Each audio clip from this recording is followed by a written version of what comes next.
Hi, I'm Esperanza. I'm a software engineer living in Seattle. I write code, I drink too much coffee, and I manage my epilepsy with a daily medication routine that's kept me seizure-free for 6 years.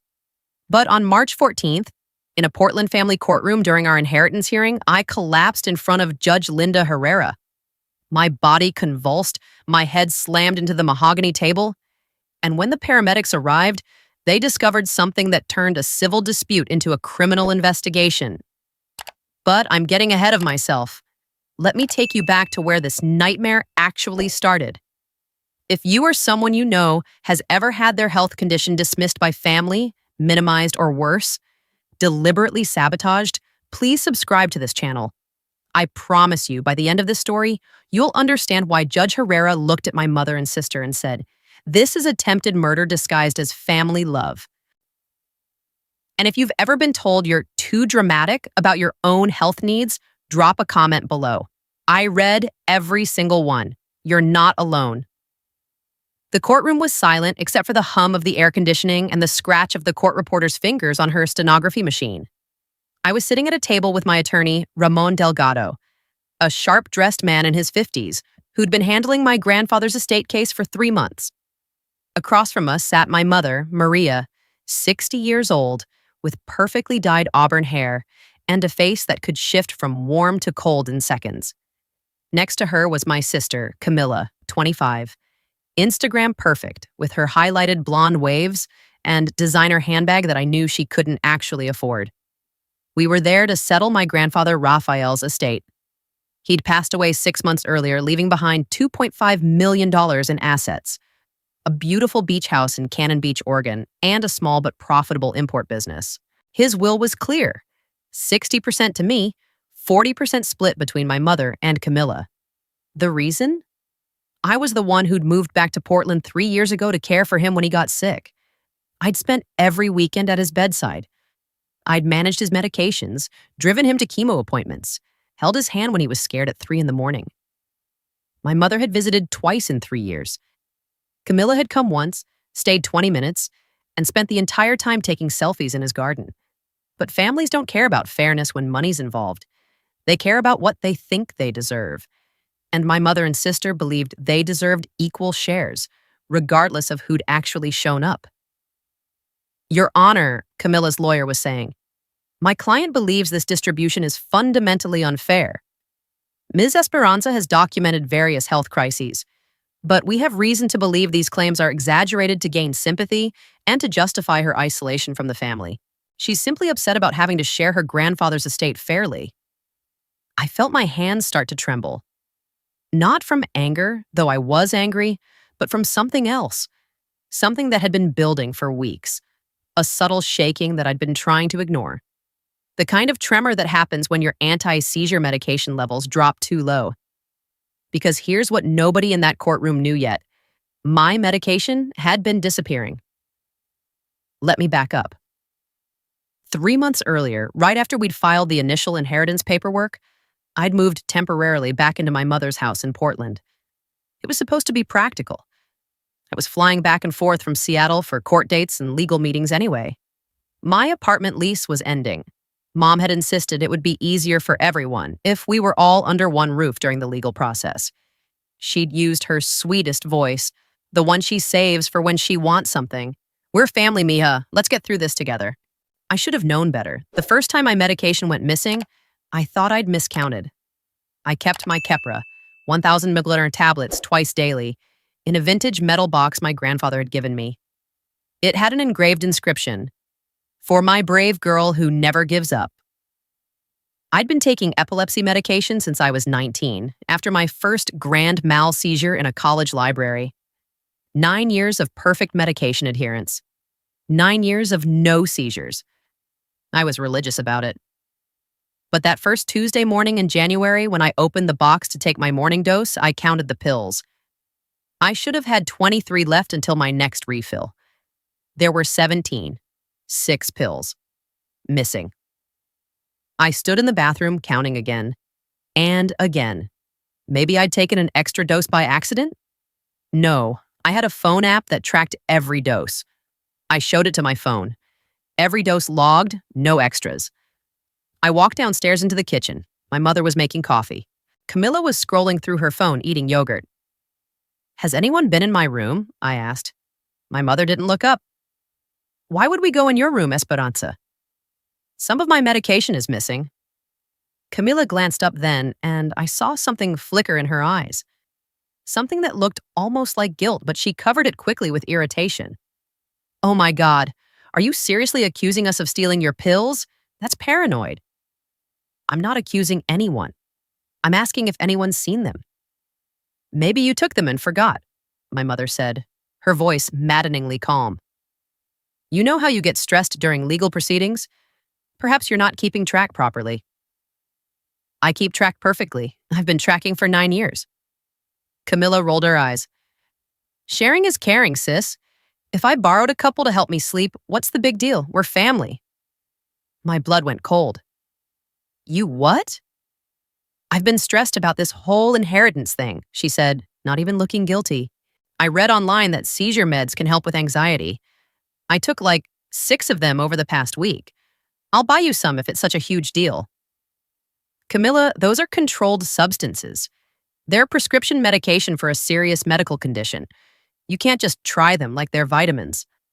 She shrugged. Stop being so dramatic about your condition. You've been fine for years. Missing a few pills won't kill you. I looked at my mother, waiting for her to step in, to tell Camilla how dangerous and wrong this was. Instead, my mother sighed. Esperanza, don't make a scene. Your sister's been having trouble sleeping. Can't you be understanding? Family helps each other. That's when I knew. This wasn't an accident. This was the beginning of something much worse. I bought a small lockbox that afternoon. I put my medication inside and kept the key on a chain around my neck, even when I slept. I felt ridiculous, like a paranoid hoarder, but it was my health. My life depended on maintaining consistent medication levels. For a week, it worked. The lockbox sat on my nightstand, secure. Until I came home from a meeting with Rahman and found the lockbox on my bed, the tiny lock pried open with what looked like a screwdriver. 12 pills were missing this time. 12. I stormed downstairs. Camilla was in the living room, painting her nails. You broke into my lockbox. I don't know what you're talking about. Camilla, I'm not playing games. This is dangerous. I need that medication. Every single dose. She finally looked up at me and her expression was pure contempt. You know what your problem is, Esperanza. You think you're special because Grandpa liked you more. You think you deserve more because you played nurse for a few months. But you're not special. You're selfish. And yeah, maybe I took some pills. So what? You act like you're going to die without them. It's all in your head anyway. It's epilepsy, Camilla. It's a neurological condition. It's literally in my brain. And without medication, I will have seizures. My mother walked in then, carrying a laundry basket. What's all this shouting about? Mom, Camilla broke into my lockbox and stole my medication. This is the second time. I need you to talk to her. This is serious. My mother set down the basket and looked at me with that expression I'd seen my whole life. The one that said I was being difficult, dramatic, too sensitive. Esperanza, your sister is under a lot of stress because of this lawsuit. We all are. Can't you share? These are just pills. And honestly, you've been fine for years without any problems. Maybe you don't even need them anymore. Have you considered that?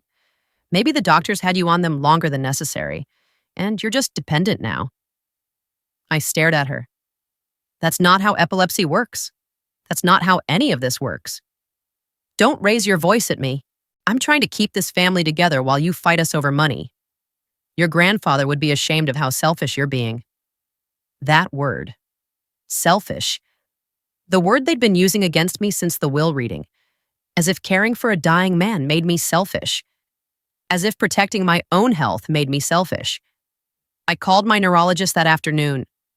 Dr. Patricia Mendoza had been managing my epilepsy care for 4 years. When I explained what was happening, her voice went sharp with concern. Esperanza listened to me very carefully. Missing doses of Keppra is extremely dangerous. Your body has been stable at this dosage for years. Any disruption can lower your seizure threshold. You need to get your medication secured immediately.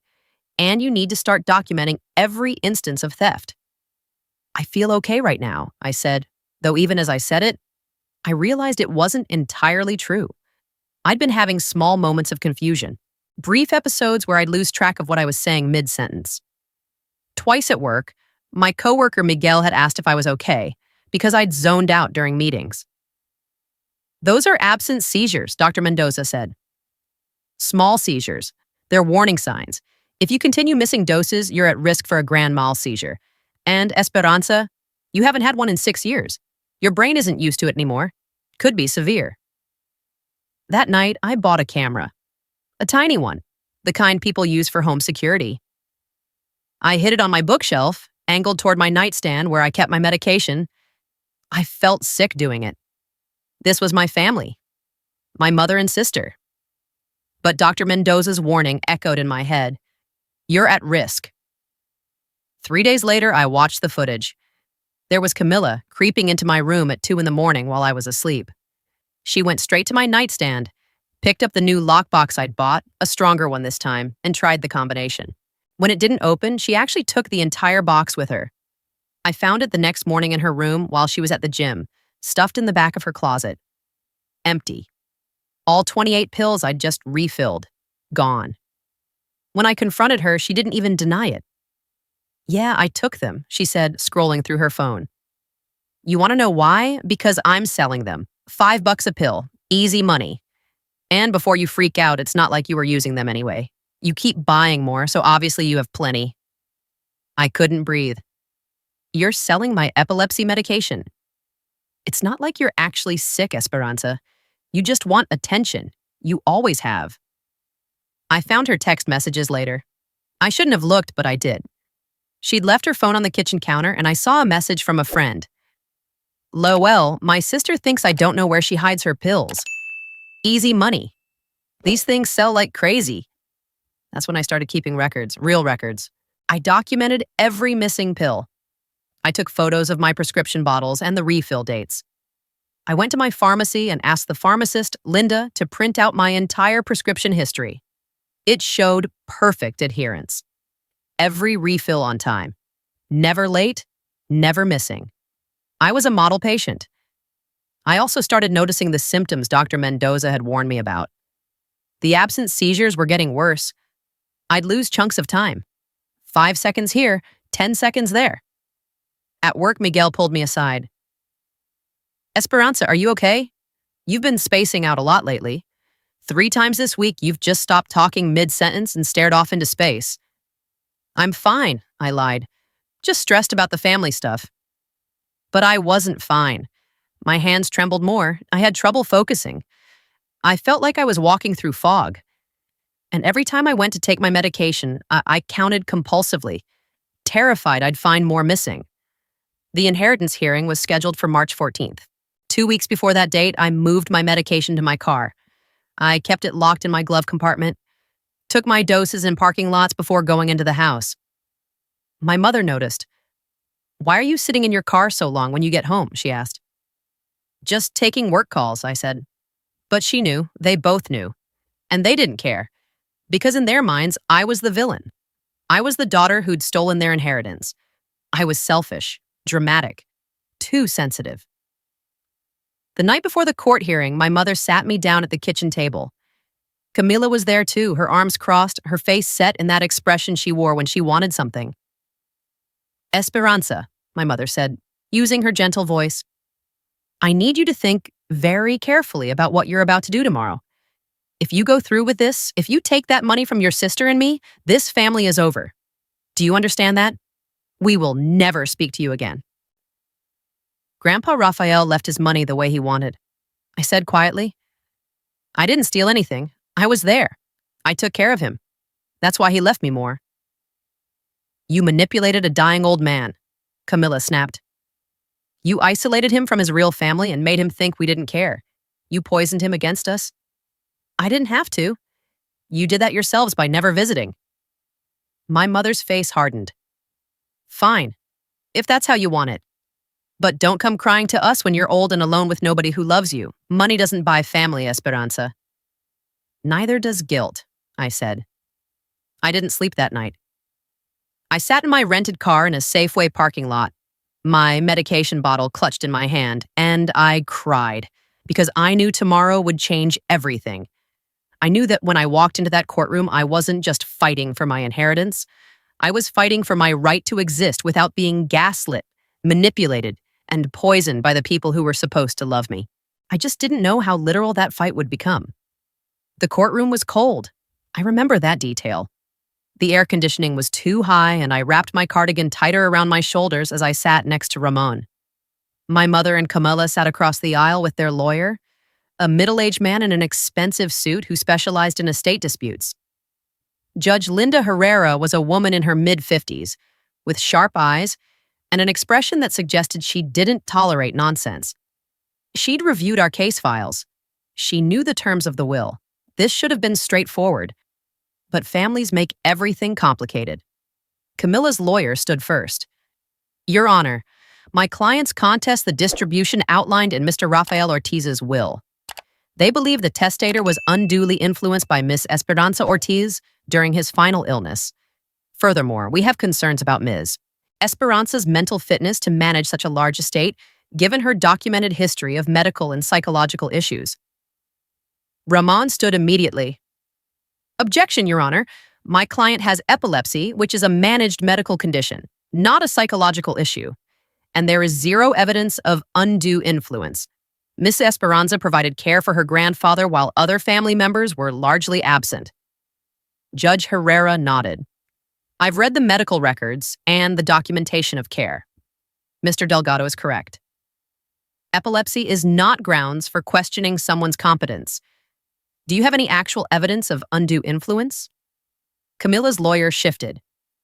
We have testimony from family members that Ms. Esperanza isolated Mr. Ortiz from his daughter and younger granddaughter, creating a narrative that they didn't care about him. That's a lie, I said before I could stop myself. Ramon put a hand on my arm.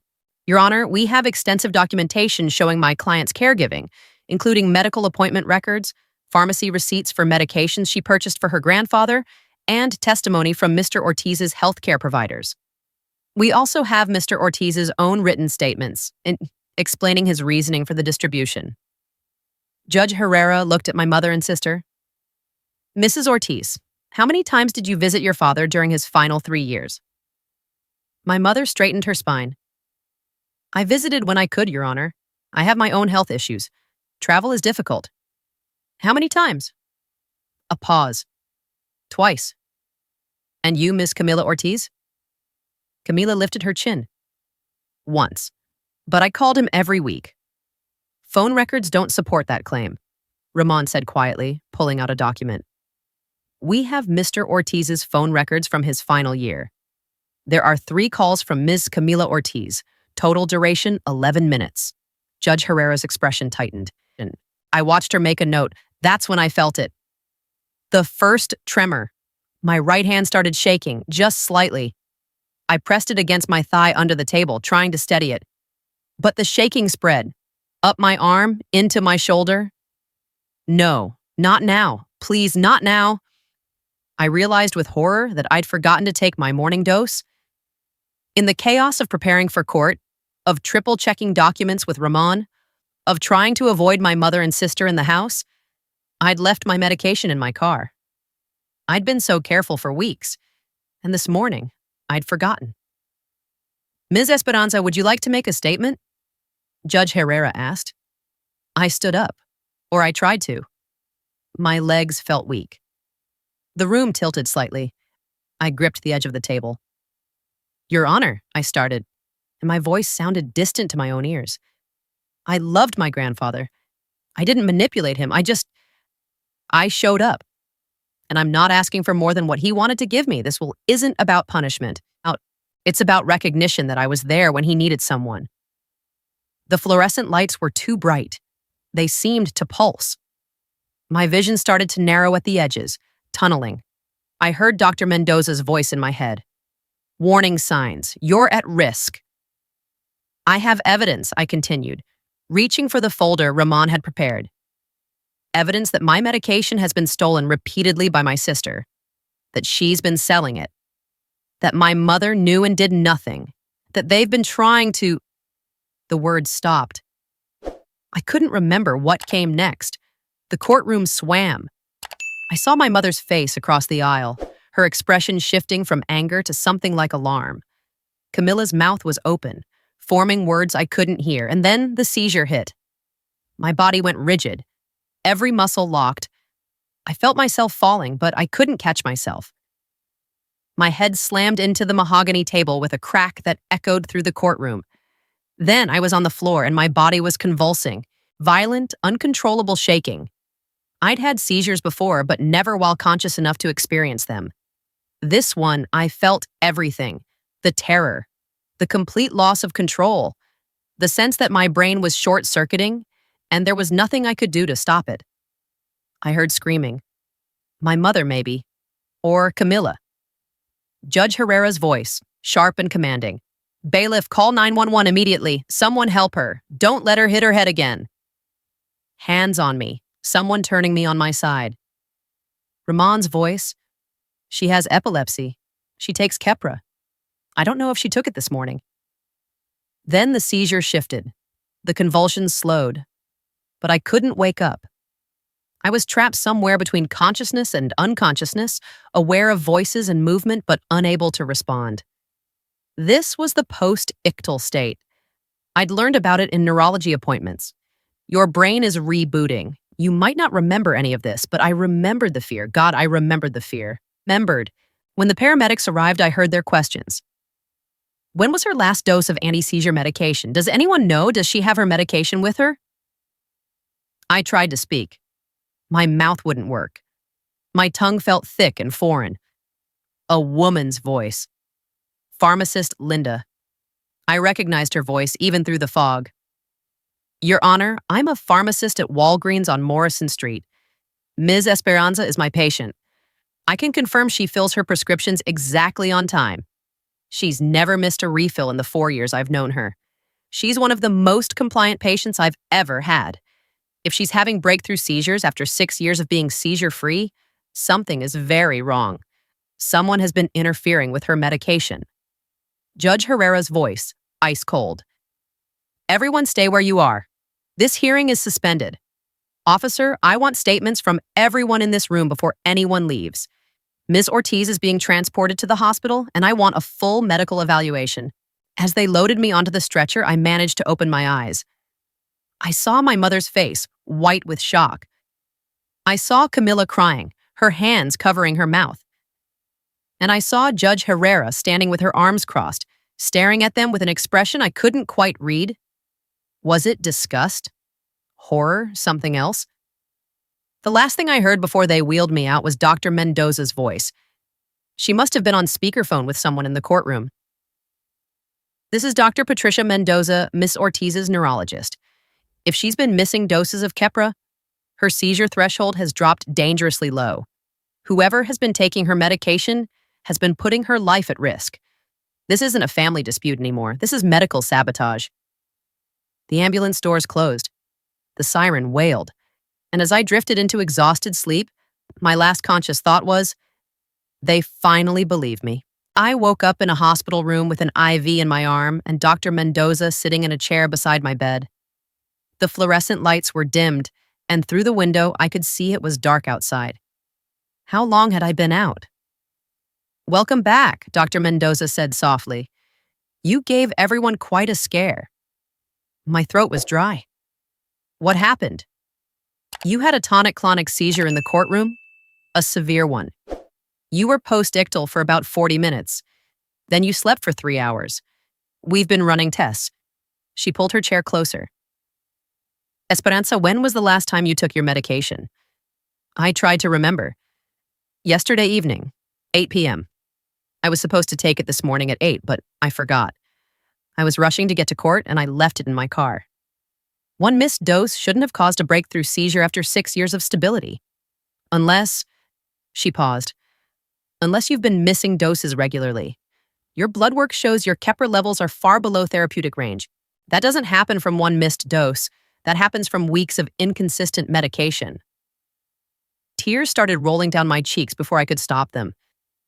My sister's been stealing my pills. I've been trying to keep them away from her, but she keeps finding them. She's been selling them. My mom knew and didn't stop her. Dr. Mendoza's face hardened in a way I'd never seen before. How many pills would you estimate have been stolen over the past 3 months?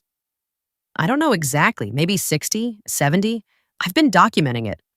I gestured weakly toward my purse, which someone had placed on the bedside table. My phone? I have photos, dates, everything. She handed me my phone. I pulled up the Notes app and showed her. Every instance, dated and detailed. January 15th, 6 pills missing from vintage box. January 22nd, 12 pills missing, lockbox pried open. February 3rd, 28 pills stolen from new lockbox, found in Camila's closet. February 18th, entire bottle taken from car glove compartment. Dr. Mendoza took photos of my phone screen with her own phone. I'm forwarding these to the police and to Judge Herrera's office. What your sister did isn't just theft, Esperanza. In Oregon, tampering with someone's medication is a felony. And given that you had a witnessed medical emergency as a direct result, this is reckless endangerment at minimum. Is my mom here? I asked. Part of me hoped she was. Part of me hoped she'd been in the waiting room, worried, ready to apologize and admit she'd made a terrible mistake. Your mother and sister were escorted out of the courthouse by police for questioning. Judge Herrera ordered it. She was not happy about what happened in her courtroom. Dr. Mendoza squeezed my hand. Your attorney, Ramon, is here. So is your pharmacist, Linda. And your coworker, Miguel, drove down from Seattle when he heard. You have people who care about you, real support. Ramon came in a few minutes later, his suit jacket off, his tie loosened, looking exhausted. How are you feeling? Like I got hit by a truck. That's accurate. He sat down, pulling out his tablet. Okay, I need to tell you what's happening. Judge Herrera suspended the inheritance hearing, obviously. But she didn't adjourn it. She's treating this as a criminal matter that directly relates to the estate case. The district attorney's office has been notified. They're considering charges against Camila for theft of a controlled substance and reckless endangerment. Your mother is being investigated as an accessory. I felt dizzy, and not from the seizure. What does that mean for the estate? It means Judge Herrera is extremely motivated to make sure you're protected. She's already issued a temporary restraining order preventing your mother and Camila from contacting you or coming within 500 feet of you. She's also frozen their access to any of your grandfather's assets pending the outcome of the criminal investigation. They're going to say I'm making this up, I said. They're going to say I staged the seizure for sympathy. Ramon shook his head. They can't, because we have the camera footage.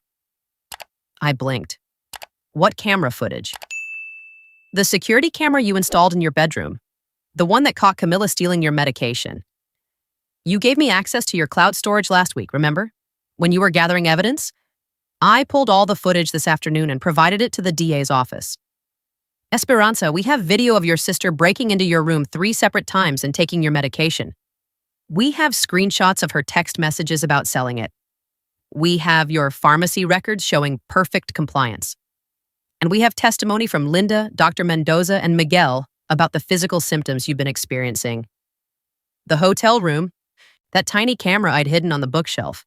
I'd been so ashamed of having to spy on my own family that I'd almost forgotten I'd given Ramon access to the files. What did the videos show? I asked. Ramon pulled up his tablet and turned it toward me. Do you want to see? I nodded, even though I wasn't sure I did.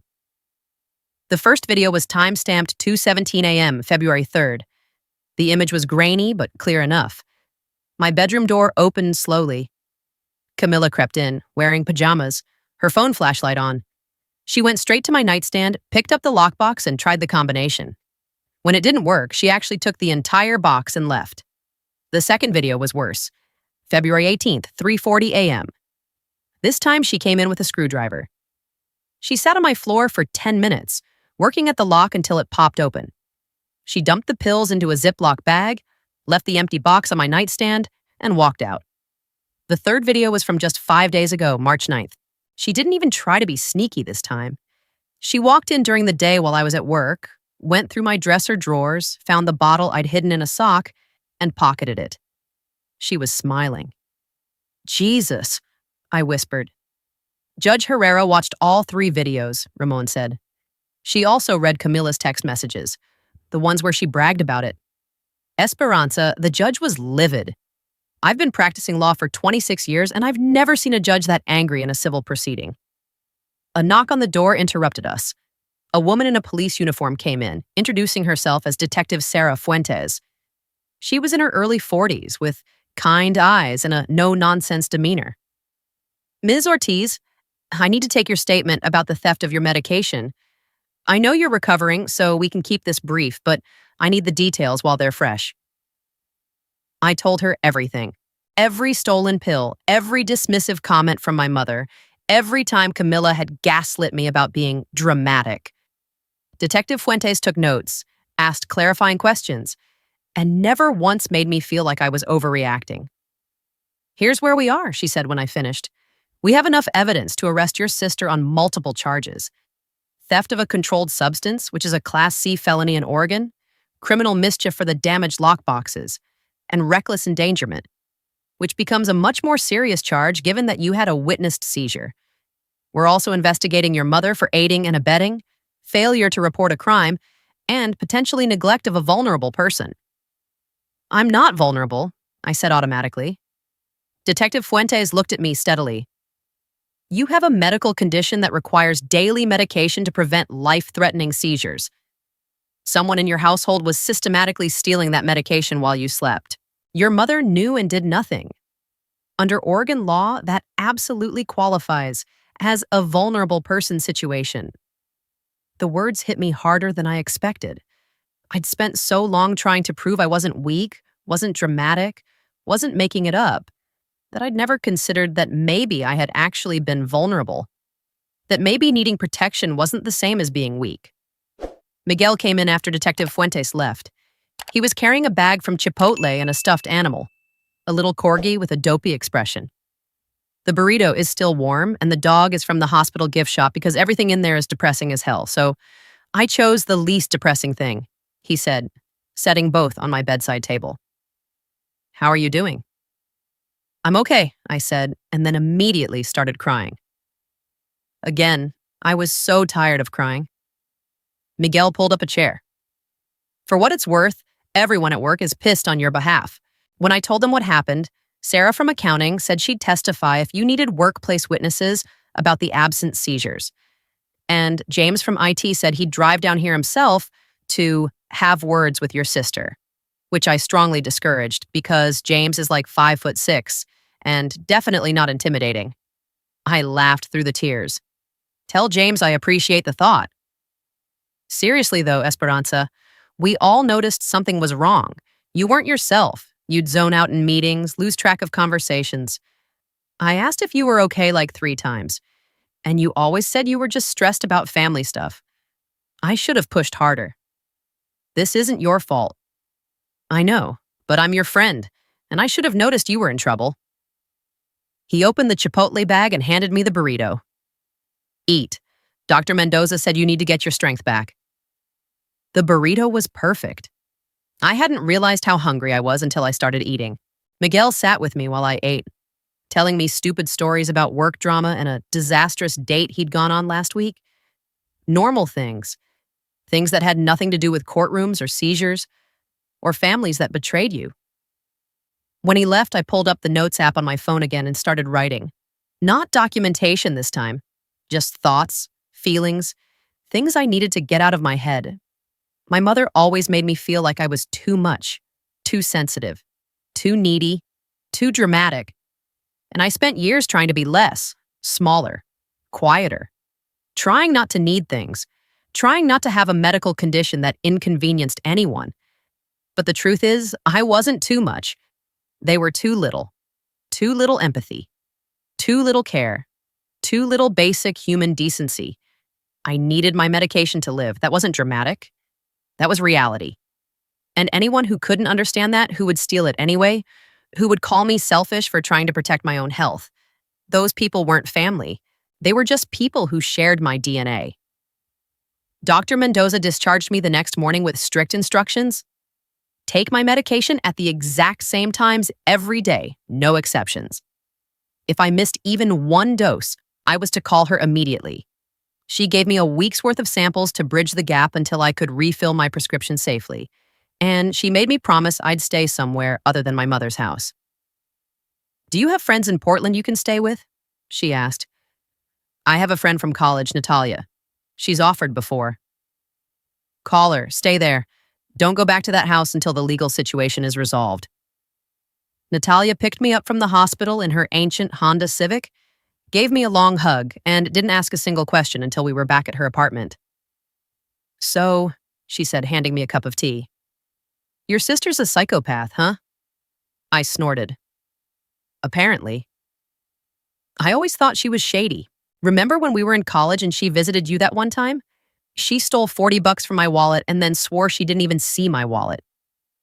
"I forgot about that." "I didn't. I've been holding that grudge for 8 years. Natalia sat down next to me on her couch. "What do you need? Like, actually need?" "I don't know. I need to not fall apart. I need to get through this legal mess. I need to figure out how to deal with the fact that my own family tried to kill me." "They didn't try to kill you," Natalia said. "They tried to steal from you and didn't care if you died as a side effect, which is somehow worse, honestly." She was right. It was worse. Because if they'd actively tried to kill me, at least that would mean they'd thought about me. This was casual cruelty. This was taking my medication because it was convenient and profitable, and not caring what happened to me as a result. Over the next week, I lived in Natalia's spare bedroom and tried to rebuild my sense of normal. I worked remotely, attended virtual meetings, took my medication at 8 a.m. and 8 p.m. exactly. Ramon called every day with updates. The DA's office had decided to press charges. Camila was arrested on March 20th. The bail hearing was set for March 22nd. My mother was named as an accessory but not arrested, pending further investigation. The inheritance hearing was rescheduled for April 2nd. Judge Herrera wanted the criminal charges to move forward first, so she'd have that context for the estate decision. "This is going to be ugly," Ramon warned me. "Camila's lawyer is going to try to paint you as vindictive. They'll say you're using the legal system to punish your family for the inheritance dispute." "Let them," I said. "I have video evidence. I have medical records. I have witness testimony." What do they have? A bunch of lies. But I was scared. I'd be lying if I said I wasn't. Because families are supposed to protect you, and when they don't, when they're the ones hurting you, it breaks something fundamental in your understanding of the world. On March 25th, I received a letter. Not from my mother or Camila. They weren't allowed to contact me because of the restraining order. This letter was from my grandfather's estate attorney, the one who'd handled the will initially. Inside was a smaller envelope, sealed with wax. My name was written on the front in my grandfather's handwriting. My hands shook as I opened it. The letter was dated 6 months before he died, right around the time he'd finalized his will. "My brave Esperanza," it began. "If you're reading this, it means I'm gone. I hope I told you enough times while I was alive how proud I am of you, how much your presence meant to me during the hardest time of my life. You were there when I was scared, when I was in pain, when I didn't want to face another day of treatment. You held my hand. You made me laugh. You reminded me that life was still worth living. Your mother and your sister, I love them. They're my family. But love doesn't mean I'm blind to who they are. I've known for years that Maria is selfish, that Camila learned that selfishness from her. I kept hoping they'd change, but people don't change unless they want to. I left you the majority of the estate not because you're my favorite, though you are. I left it to you because you're the only one who stayed when things got hard. You never asked for anything. You just loved me. That kind of love is rare, mija. It's precious. Your mother and sister will fight you. They'll call you selfish. They'll try to make you feel guilty for accepting what I chose to give you. Don't let them. You deserve this. You earned it, not through manipulation, but through genuine care and sacrifice. I need you to understand something important. Protecting your own well-being is not selfishness. Setting boundaries is not cruelty. Saying no to people who want to take from you is not greed. These are survival skills. And I'm worried that you've never learned them because you've spent your whole life trying to make your mother and sister love you the way you deserve. They won't. They can't. They don't have it in them. So use this inheritance to build the life you deserve. Travel, create, be happy, and never ever let anyone make you feel guilty for taking care of yourself. Not even family, especially not family. I love you, my brave girl. I always will. Grandpa Raphael. I read the letter 3 times. Then I put it back in the envelope, placed it carefully in my grandfather's vintage medicine box, the one he'd given me years ago, and let myself cry. Not sad tears this time, relief tears, validation tears, because he'd known, he'd seen who they were, and he'd still chosen me. The next morning, Ramon called. The bail hearing happened. Camila was released on $10,000 bail with conditions. She has to stay away from you, she can't leave the state, and she has to surrender her passport. Her trial date is set for June 15th. What about my mom? The DA decided not to pursue charges against your mother. They don't think they can prove beyond reasonable doubt that she actively aided the theft. But Judge Herrera knows about it, and trust me, it's going to factor into the estate hearing. April 2nd arrived faster than I expected. I put on my most professional dress, the navy blue one I wore for important work presentations. Natalia drove me to the courthouse. Miguel had driven down from Seattle again and met us in the parking lot. Dr. Mendoza arrived separately, carrying a briefcase full of medical records. We walked into the courtroom together. My support system. My chosen family. My mother and Camila were already there, sitting with their lawyer. Camila looked thinner, her face pale and drawn. My mother's expression was blank. She didn't look at me when I came in. Judge Herrera entered, and everyone stood. When we sat back down, she looked directly at me. Ms. Esperanza Ortiz, how are you feeling? Better, Your Honor. Thank you for asking. Good, because we have a lot to discuss today. She turned to Camila's lawyer. Counselor, I've reviewed the evidence submitted by Mr. Delgado and the police reports from the ongoing criminal case. Before we proceed with the estate hearing, I want to address the medical situation directly. Do you dispute any of the facts as presented? The video evidence, the text messages, the testimony from medical professionals? Camila's lawyer stood. Your Honor, we acknowledge that there was an unfortunate misunderstanding between siblings regarding medication. However, we believe the criminal charges are excessive and that this situation has been weaponized by Ms. Esperanza to gain advantage in the inheritance dispute. Misunderstanding, Judge Herrera repeated, her voice flat. Counselor, I watched 3 videos of your client systematically stealing controlled substances from her sister over a period of months. I read text messages where she bragged about selling those medications. And I personally witnessed Miss Esperanza have a grand mal seizure in this courtroom as a direct result of missing those medications. What part of that is a misunderstanding? Camila's lawyer faltered. Your Honor, my client was under extreme stress. So was Ms. Esperanza. She was under stress from having her medication stolen while her family gaslit her about it. Judge Herrera picked up a file. I'm going to be very clear about something. This case started as a simple estate dispute. It has become something much more serious. The criminal case against Ms. Camila Ortiz will proceed separately. But for the purposes of this hearing, I need to determine whether the actions taken by Miss Camila and Mrs. Maria Ortiz constitute undue influence, elder abuse, or other factors that would affect the estate distribution. She turned to Ramon. Mr. Delgado, you've submitted additional evidence since our last hearing. Please present it now. Ramon stood and pulled up his tablet, projecting images onto the courtroom screen. The first image was my grandfather's letter. Ramon read it aloud, slowly and clearly. By the time he finished, my mother was crying silently. The second piece of evidence was testimony from my grandfather's hospice nurse, a woman named Elena, who'd been with him during his final months. Ramon had tracked her down and gotten a sworn statement. In it, she described how my mother and Camila had called my grandfather repeatedly during his last weeks, asking about his will, pressuring him to change it, telling him he was being unfair. She described how upset it made him, how he told her, "They don't want me, they want my money." The third piece of evidence was something I hadn't known about. Ramon had found my grandfather's personal journals from the last year of his life. Dozens of entries about how much my visits meant to him, how worried he was about leaving me in a family that didn't value me, how he hoped his will would give me the freedom to build a life away from their toxicity. By the time Ramon finished, even Camila's lawyer looked uncomfortable. Judge Herrera was silent for a long moment. Then she spoke. I've been a judge for 18 years. I've seen a lot of family ugliness in that time. But this case is particularly troubling because it involves not just greed, but a level of cruelty that I find deeply disturbing. She looked at my mother.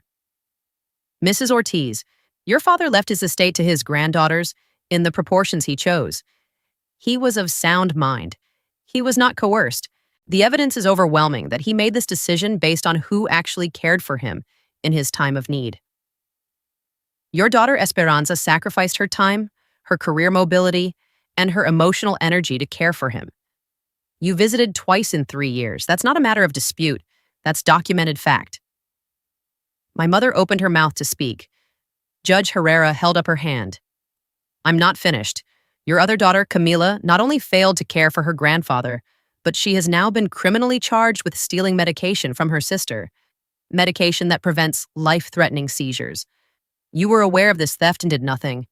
In fact, you actively discouraged Esperanza from protecting herself, telling her she was being dramatic and selfish. This is not family dysfunction. This is abuse. She turned to the full courtroom. The will stands as written. 60% of the estate goes to Esperanza Ortiz. 40% was to be split between Mrs. Maria Ortiz and Ms. Camila Ortiz. However, given the criminal charges pending against Ms. Camila Ortiz, I am freezing her portion of the inheritance until the criminal case is resolved. If she is convicted, I will revisit whether someone who stole life-saving medication from a family member should benefit from that family's estate at all. Camila made a sound like a wounded animal. Judge Herrera wasn't done. Furthermore, I am awarding Miss Esperanza Ortiz full control of the estate administration. Mrs. Ortiz, you will receive your designated 20%, but you will have no say in how the estate is managed or distributed. Ms. Esperanza will have sole discretion. She looked at me then, her expression softening slightly. Ms. Ortiz, I want to say something to you directly. What happened to you was not your fault. You were right to document it. You were right to seek legal protection. And you were right to stand up for yourself even when your family told you that you were wrong. The courage it takes to stand against your own family is immense. I hope you understand that you did nothing wrong. Nothing. I couldn't speak. I just nodded, tears streaming down my face. Judge Herrera banged her gavel. This hearing is concluded. The estate distribution will proceed according to Mr. Rafael Ortiz's will, as modified by my ruling today. Mr. Delgado, please coordinate with the estate administrator to begin the transfer process. We're adjourned. Everyone stood. My mother and Camila left quickly, their lawyer hustling them out a side door. I stood there shaking, Miguel's hand on my shoulder. You did it, he said quietly. You actually did it. Ramon walked over, a slight smile on his face. Well, that went better than expected. What happens now? I asked. Now we execute the will. The estate will be appraised, assets will be liquidated or transferred as appropriate, and you'll receive your inheritance.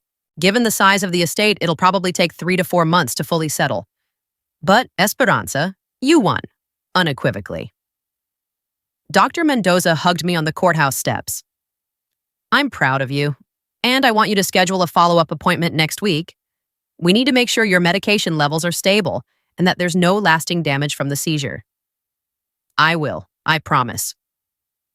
Linda from the pharmacy was there too, somehow. She must have taken time off work to come. She handed me a small bag. New prescription bottle. Filled today? Child-proof lock? Keep it safe. Thank you, I said, my voice breaking. Thank you for believing me. Honey, I've been a pharmacist for 30 years. I know my patients. I knew something was wrong when you came in looking so tired and scared. I'm just glad we could help. 3 months later, the estate was settled. I received $1.5 million, the beach house in Cannon Beach, and controlling interest in my grandfather's import business. My mother received her 20%, $500,000. Camila's portion remained frozen pending the outcome of her criminal trial. I didn't go to the criminal trial. I didn't need to. The prosecution had all the evidence they needed without me sitting in a courtroom watching my sister try to minimize what she'd done. Ramon went and texted me updates. Camila took a plea deal. She pled guilty to theft of a controlled substance and reckless endangerment. The prosecution dropped the more serious charges in exchange for her cooperation. She was sentenced to 18 months in prison, suspended to probation, with 200 hours of community service and a $50,000 restitution payment to me for medical expenses and emotional distress. When I received the check, I donated it to the Epilepsy Foundation in my grandfather's name. I sold the beach house. It was beautiful, but it was full of memories of my grandfather dying, and I didn't want to live in sadness. I used the money to start a foundation, Raphael's Legacy. It provides legal support and resources for people with chronic illnesses who face family neglect or abuse. We help them document their medical needs, connect them with attorneys, and provide emergency funding for situations where family members are interfering with their health care. The first person we helped was a 23-year-old diabetic woman whose boyfriend kept forgetting to buy her insulin because he thought she was too dependent on it. We got her out of that apartment, connected her with a pro bono lawyer, and paid her security deposit on a new place. She sent me a thank you card that made me cry for an hour. I moved back to Seattle. I kept my software engineering job. I bought a small house with a garden, and I planted roses because my grandfather loved roses. Every evening at 8 p.m., I take my medication from my grandfather's vintage medicine box, and I think about his letter, his reminder that taking care of myself isn't selfish. My mother calls sometimes. I don't answer. She sends texts apologizing, explaining, justifying. I don't respond. Maybe someday I will. Maybe someday I'll be ready to have a conversation about what happened and why. But not yet. Not while the wound is still fresh. Camila finished her community service and sent me a letter. It wasn't an apology exactly, more of an explanation. She wrote about feeling inferior to me her whole life, about how our mother had always compared us, about how she'd felt like she was drowning in debt and desperation, and how stealing my medication had seemed like a solution to an impossible problem. I read it once. Then I put it in a drawer. I didn't respond to that one either, because here's what I learned. You can understand why someone hurt you without forgiving them. You can acknowledge their pain without absolving them of responsibility. And you can choose to walk away from people who damaged you, even if they're sorry, even if they're family, even if they're suffering. Sometimes the kindest thing you can do for yourself is close the door. I still have hard days, days when I miss having a family, days when I see mothers and daughters shopping together, or sisters laughing over brunch, and I feel a sharp pain in my chest for what I lost, or maybe for what I never really had. But then I think about Miguel driving 4 hours to bring me a burrito when I was in the hospital. I think about Natalia letting me stay in her spare bedroom for a month without asking for rent. I think about Dr. Mendoza fighting for me, documenting everything, making sure I was protected. I think about Linda, the pharmacist, taking time off work to testify for me. I think about Ramon treating my case like it mattered, like I mattered. That's family, real family. The people who show up, the people who believe you, the people who fight for you when you're too tired to fight for yourself. And I have that. I built that. Not with shared DNA, but with shared respect and genuine care. 6 months after the trial, I was invited to speak at an epilepsy awareness event. I told my story. Not all of it. Some things are too private, too raw, but I told enough. I talked about medication adherence, about the danger of missing doses, about family dynamics that can complicate chronic illness management. After I spoke, a woman in her 40s came up to me. She was crying. "My son has epilepsy," she said. "He's 16, and I've been so scared for him. Scared that he won't take his medication seriously, that he'll skip doses, that something terrible will happen. But after hearing your story, I realize I need to talk to him differently. I need to make sure he knows that protecting his health isn't optional, that he doesn't have to minimize his needs to make other people comfortable. Thank you for being brave enough to share." That moment made everything worth it. The courtroom, the seizure, the betrayal, all of it. Because if my story helped one mother understand her son better, helped one teenager take their medication seriously, helped one person stand up to family members who were endangering them, then it mattered. I still keep my medication in my grandfather's vintage box, the one with the inscription, "For my brave girl who never gives up." Every time I open it, I remember that I'm brave, that I didn't give up, that I fought for myself when no one else would. And I remember his final words to me: use this inheritance to build the life you deserve. I'm building it every day, one small choice at a time. A life where I prioritize my health without guilt, where I set boundaries without apology, where I surround myself with people who see me as I am, not as a burden, not as dramatic, not as selfish, but as someone worthy of love and protection and respect. It's a good life, a quiet life, a life that's mine. And sometimes late at night, when I'm sitting in my garden watching the Seattle rain fall on the roses, I whisper, "Thank you, Grandpa, for believing in me, for protecting me even after you were gone, for teaching me that the bravest thing you can do is choose yourself." The inheritance wasn't just money, it was permission. Permission to stop shrinking myself to fit into a family that never had space for me. Permission to walk away from people who hurt me. Permission to build something new. And I did. So if you're reading this, if you've ever been told you're too dramatic about your health needs, if you've ever had family members minimize your pain or steal your medication or gaslight you about your own reality, please hear me. You are not making it up. You are not overreacting. Your needs are valid. Your boundaries are valid. And you deserve people in your life who treat you with basic human decency. It might mean walking away from family. It might mean building a new family from scratch. It might mean standing alone for a while until you find your people. But it's worth it. I promise you it's worth it. Have you ever been told you're being dramatic about a health condition? Have you ever had family members who dismissed or minimized your medical needs? Drop a comment below. Share your story. Because there are people out there who need to know they're not alone. And if this story resonated with you, if it helped you feel seen or validated or less alone, please like this video and subscribe. There are stories that need to be told. There are people who need to know that choosing yourself isn't selfish.